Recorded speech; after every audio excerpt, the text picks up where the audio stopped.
Olá a todos. Hoje esse capítulo vai para os amantes da cultura romana, né? Ou para aqueles que podem até não saber, mas estão muito envolvidos com as suas divindades, com a sua mitologia, né?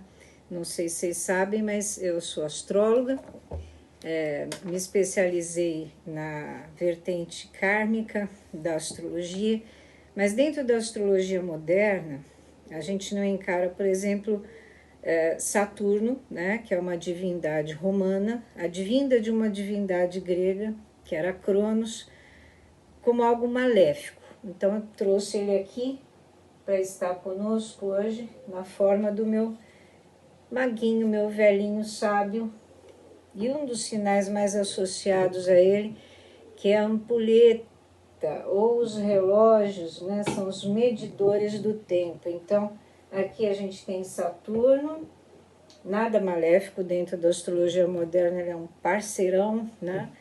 Pura sabedoria. E aqui, de novo, né? A nossa Afrodite, que passou para a mitologia romana, que é uma grande aproveitadora das divindades gregas, diga-se de passagem. Aí ela migrou para Vênus, que é regente dos signos de Touro e Libra. Também eu mantenho sempre contato com essas divindades aqui através do zodíaco, né? Já que cada um dos signos é regido por um deus.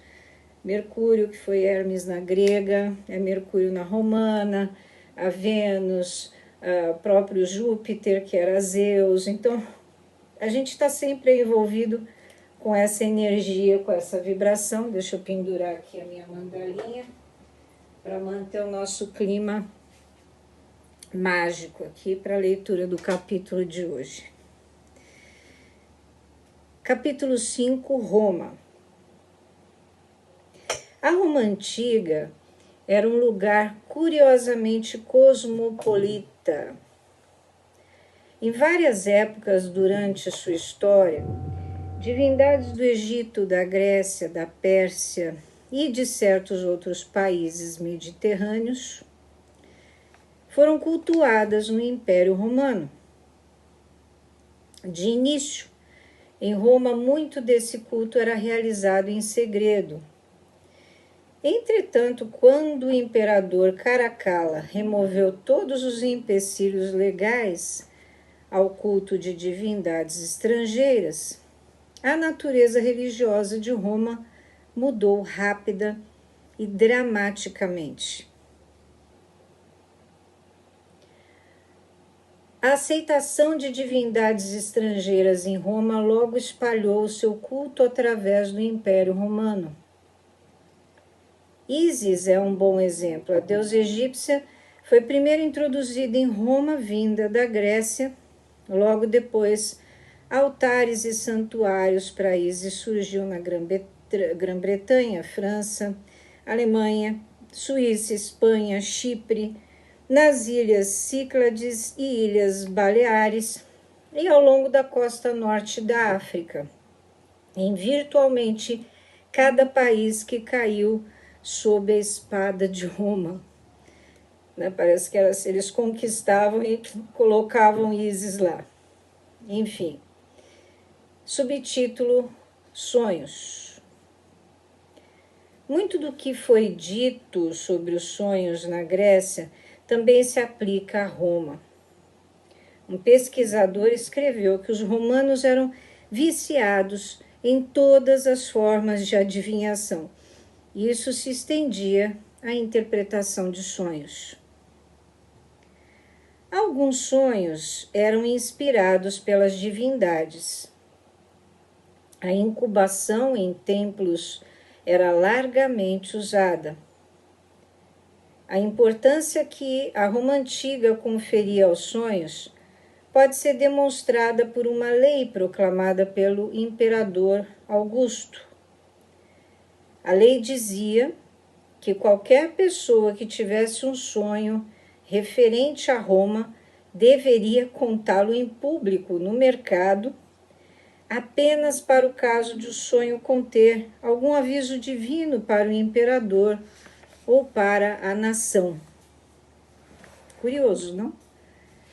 Os sonhos eram uma fonte de informação popular para todas as classes sociais. Os imperadores Tibério e Calígula previram suas próprias mortes em sonhos. O poeta Filemon, uma noite, enquanto dormia, sonhou que via 9 jovens mulheres deixando sua casa. Ele contou esse sonho ao seu filho, terminou de escrever uma peça na qual vinha trabalhando e voltou a dormir. Estava morto em questão de horas. As 9 mulheres que ele viu eram obviamente as musas, deixando sua casa para não serem contaminadas pelas energias negativas da morte. As musas que são retratadas agora de uma forma lúdica, bonita, até na série Sandman. Plínio o Velho, que rejeitava a maioria dos ritos mágicos e religiosos populares, aceitava de todo o coração a sabedoria dos sonhos. Ele foi comandado em um sonho a escrever um registro das guerras romano-germânicas em sua obra História Natural. Em sua obra História Natural, Plínio registra que a cura para a hidrofobia, a raiz da rosa selvagem, fora revelada em um sonho a uma mulher. Olha só. Que então pediu ao seu filho que obtivesse esse remédio. Ele também interpretou os perturbadores sonhos de seu amigo Suetônio. Subtítulo: Ideias conflitantes a respeito de sonhos. Como era o caso na Grécia, alguns escritores se desassociaram do conceito de que os deuses podiam evitar sonhos a seus adoradores, ou de que os sonhos carregassem qualquer significado oculto. Que essa adivinhação pelo sonho seja rejeitada com o resto, escreveu Cícero, e Tito Lucrécio afirmava que os sonhos não eram nada além de visões noturnas de acontecimentos e coisas vistas durante o dia. Um simplista.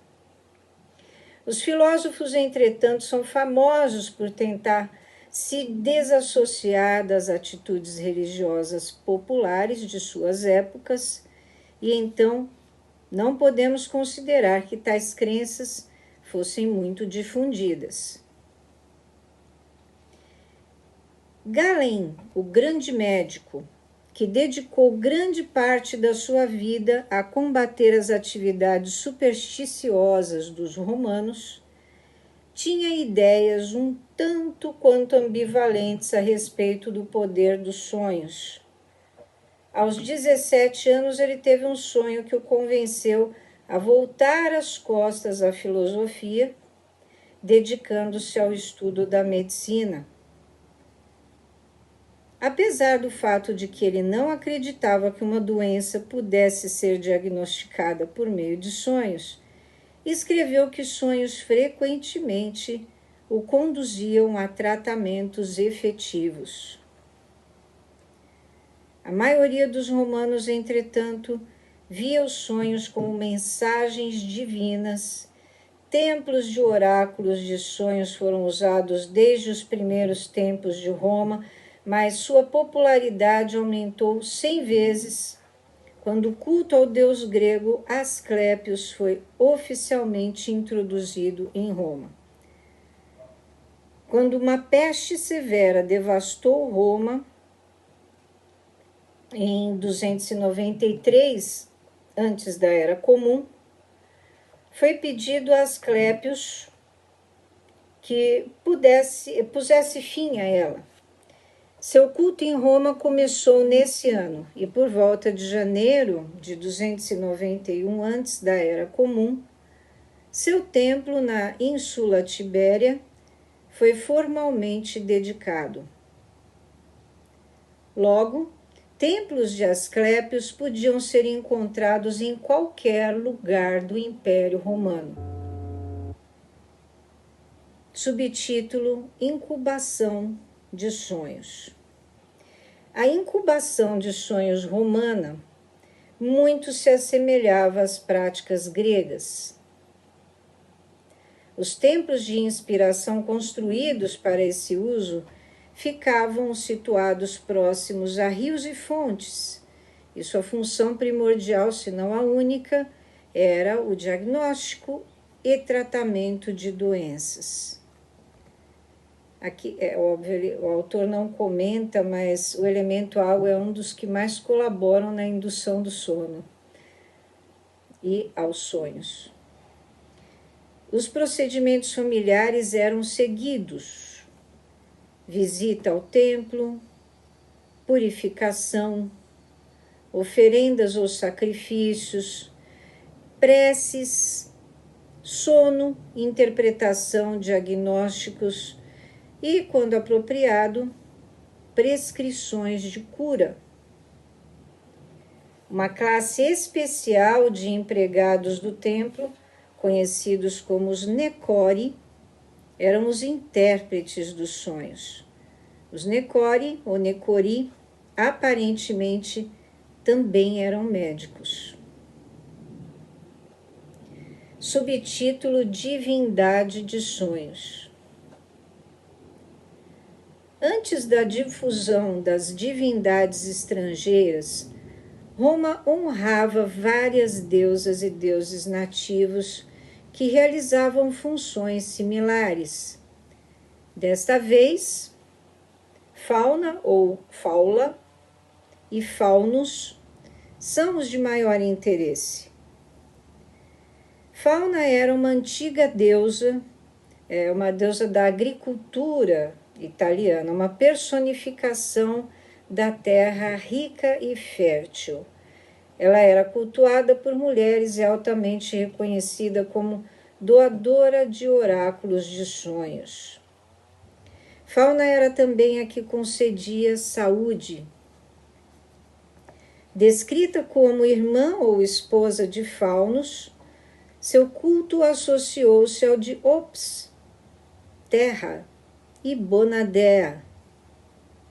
Bonadea, literalmente a boa deusa, tornou-se tão intimamente associada à Fauna que esta passou a ser conhecida como a boa deusa. Faunus era um antigo deus romano, igualmente relacionado à agricultura, assim como a pastagens, arvoredos e pastores. Seus adoradores pareciam se limitar a homens apenas, especialmente fazendeiros que pediam a Faunus que abençoasse suas colheitas. Ele também enviava mensagens de sonho aos seus adoradores. Dentre os deuses estrangeiros que ofereciam sonhos proféticos, nenhum era tão popular quanto Ísis. Um dos primeiros templos de Ísis foi estabelecido em Pireu, na Grécia, no IV século antes da Era Comum. Ísis lentamente foi abrindo seu caminho para Roma. Uma das representações mais belas em estátuas de Ísis, para mim, era na arte romana. Embora seus templos tenham sido periodicamente destruídos por decreto imperial, o culto de Ísis em Roma antiga logo se tornou uma instituição muito difundida. Parte da atração que Ísis exercia era a sua prática de fornecer conselhos e cura pelos sonhos. Desde os dias de Cícero, os oráculos de sonhos de Ísis eram famosos no mundo romano. Diodorus escreve que suas sacerdotisas e sacerdotes podiam contar as inúmeras curas que Ísis concedeu a seus adoradores em seus templos de sonho. Na verdade, uma das razões para a popularidade de Ísis era que curas verdadeiras também parecem ter ocorrido durante o sono sagrado dentro dos templos dedicados a ela. Serapis também era bastante popular, né? O companheiro de Ísis, Osíris. Um templo para Serapis em Roma havia sido estabelecido em cerca de 150 antes da Era Comum, e o seu culto cresceu junto com o de Ísis. Na verdade, templos dedicados a Ísis e Serapis eram com frequência construídos lado a lado. Serapis era particularmente conhecido por trazer sonhos proféticos e curativos. O seu culto era eclipsado apenas pela devoção a Ísis. Olha que interessante, a gente está em Roma, né? Falando ali a respeito das civilizações antigas, especificamente do Egito, que tinha aí essa deusa, né, como uma das principais também no seu panteão. Então, olha aí quanto tempo, né, Ísis perdurou ali como uma divindade relacionada a curas, a magia e tudo mais. Subtítulo: O fim da incubação de sonhos em Roma. A disposição de Roma de abraçar o culto a divindades estrangeiras foi eventualmente responsável pelo período mais negro da história da Europa Ocidental. Apenas uma divindade foi necessária para criar essa catástrofe. Após a aceitação oficial do cristianismo pelo Império Romano, tomar banho passou a ser considerado algo pagão, e assim tornou-se uma prática proibida. O sistema de tratamento de esgoto foi deixado em descuido, pois a deusa do esgoto, Cloacina, não era mais cultuada. O rico conhecimento científico do Egito, da Babilônia e da Grécia foi ignorado devido às suas ligações com práticas e divindades pagãs. A avidez de Roma por adotar o culto único a mais uma divindade estrangeira levou aos horrendos séculos da Idade das Trevas, a Idade Média. Então, se antes cultuar os ciclos da natureza e tudo aquilo que provinha dela, seus elementos, era algo sagrado, depois da instituição do cristianismo, né, passou a ser algo extremamente pecaminoso.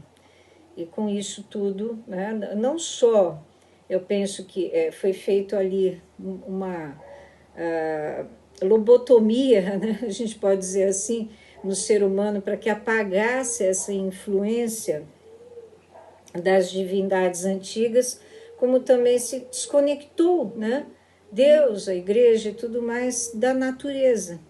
E aí realmente, né, quando a gente se desconecta de tudo à nossa volta, dos ciclos da natureza e tudo mais, eu acho que a gente só faz mesmo, né, abrir portas para que grandes problemas psicoemocionais e físicos se instaurem. Essa é a minha opinião, desculpa, mas me revolta um pouco essa transição do paganismo para o catolicismo, né? Eu não considero cristianismo, aqui já catolicismo. Mais de 1000 anos se passaram antes que os europeus tirassem o véu de sobre seus olhos. Eles finalmente começaram a estudar os autores clássicos e, eventualmente, lançaram uma nova era no pensamento científico. Mesmo então, os cientistas eram constantemente avisados pela Igreja a não produzir trabalhos que contestassem a veracidade da Bíblia. A conversão oficial do Império Romano ao cristianismo temporariamente parou com os métodos antigos de incubação de sonhos e com todas as práticas espirituais. Eles queriam monopólio sobre a crença e sobre Deus, né? Entretanto, os romanos não se tornaram cristãos do dia para a noite. Os templos de cura pelos sonhos eram tão populares e numerosos que o culto de suas divindades, Asclépios, Ísis e Serapis, figurava entre as últimas práticas pagãs a serem eliminadas durante o início da era da Roma cristã. Na verdade, foi apenas por meio de intensa perseguição que o culto a Ísis em Roma foi finalmente, pelo menos oficialmente, abolido. Quando a maioria dos traços do culto pagão havia sido eliminada, a Igreja cristã começou seu infame processo de converter práticas ancestrais em formas cristãs aceitáveis, né? E elas perduram até hoje. Por exemplo, a missa ao Santíssimo Sacramento, aquele objeto dourado solar, nada mais é do que um culto ao sol, às divindades solares disfarçado, assim como a nossa Páscoa, né? Que ainda faz referência a toda a mitologia da deusa Ostar e demais. Portanto, formas de incubação de sonhos eram permitidas, mas apenas em igrejas dedicadas ao Deus cristão. Era permitido jejuar como uma forma de induzir tais sonhos. Eventualmente, o sono no templo cristão foi transformado em uma busca humana idealizada por inspiração divina. A longa história das práticas de sonhos rituais na Europa e no Oriente Médio estava chegando ao fim, né? Enterramos aí uma parte significativa, né, acerca do autoconhecimento humano, na minha opinião. O triunfo político dos ideais cristãos não apenas destruiu o conceito de religião pessoal, como também nos roubou mesmo a comunicação direta com as nossas divindades, com o inconsciente coletivo dessas divindades. O sono sagrado foi esquecido.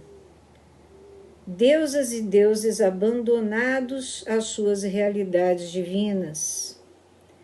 Os humanos marchavam em direção da loucura tecnológica construída sobre o conceito de que a Terra, longe de ser sagrada, era um objeto a ser explorado, saqueado, até o limite de nossas capacidades.